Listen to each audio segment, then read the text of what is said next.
Most people are watching one part of this speech. This is the part that actually matters.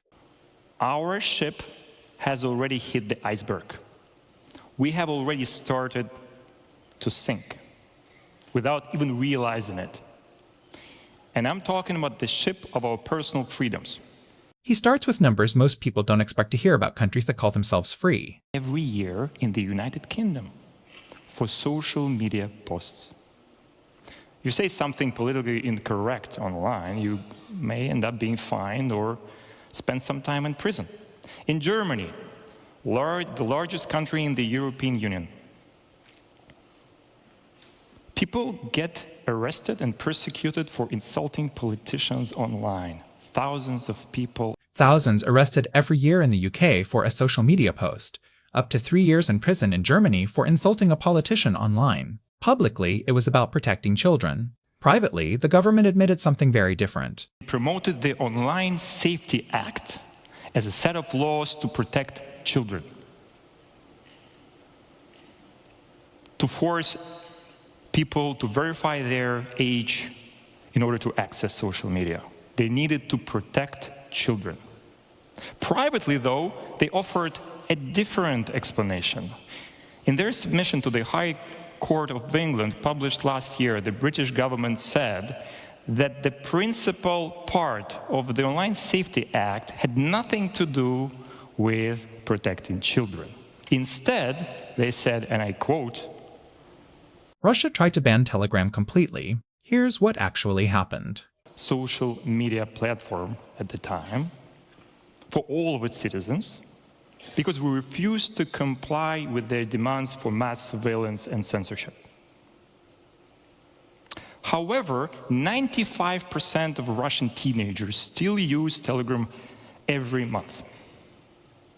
How? They use VPNs. They bypass the entire thing. And there's very little you can do with VPNs. Russia is trying very hard. They have invested billions in trying to fight VPNs. They're banning hundreds of VPNs every month, using IP addresses and traffic patterns. They even installed surveillance hardware into every data center of every internet provider in the country, trying to monitor all the traffic. 95% of Russian teenagers still use Telegram every month.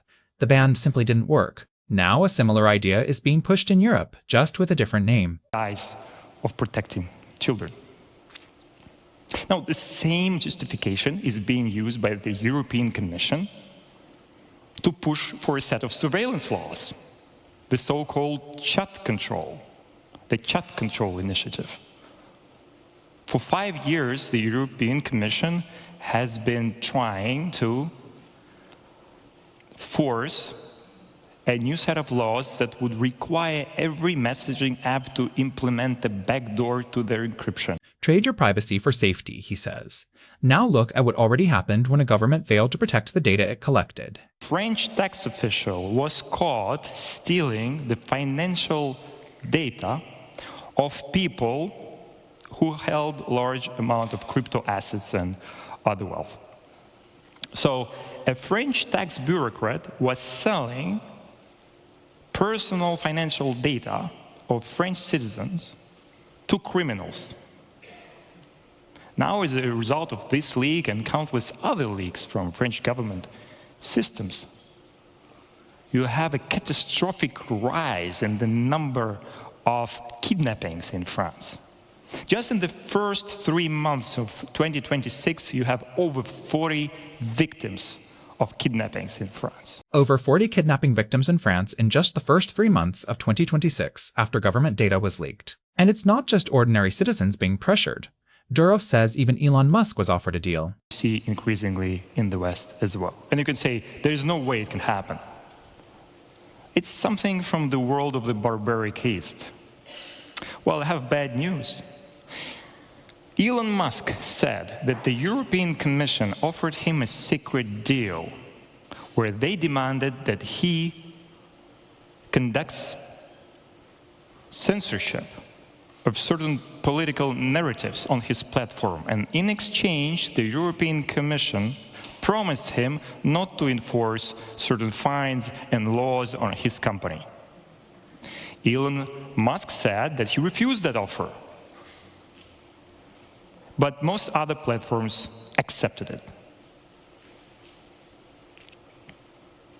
Then Elon's company was hit by a 120 million euro fine, weeks after Musk says he refused to censor political content. Durov isn't just describing this from the outside. It happened to him too. Reasons that are still unclear. In 2024, I got offered a secret deal by the head of the French intelligence, who asked me to silence certain political voices. Well, I refused that deal, and I'm still under this investigation and still facing many years in prison. But I don't want to talk about this today. I want to conclude by telling you a related story. Something that happened during these days when I was detained in Paris, and I was spending a few days in this police custody, basically a jail cell.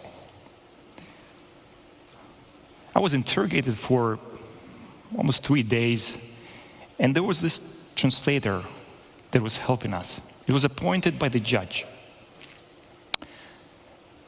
And after 3 days of translating, during one of these pauses between sessions, the translator was sitting there seemingly shocked. Perhaps she was shocked by the selective and political nature of the charges brought against me. But she looked at me, she looked at the police officers present, and she said, I left the Soviet Union in the 80s because I wanted to escape an environment where my freedoms are limited. I wanted to escape an environment where human rights are disrespected. But now, after witnessing what I've witnessed, I feel like the Soviet Union is catching up with me. I feel like I'm back in the Soviet Union. Decades ago, surveillance had a human limit. He says that limit is gone now. Would not open the letters. That the KGB would not have enough resources to read everything that they have to write. After all, there was a human limit to surveillance. There were only so many KGB officers, only so many hours in the workday, only so many letters they could open. Now we don't have this luxury.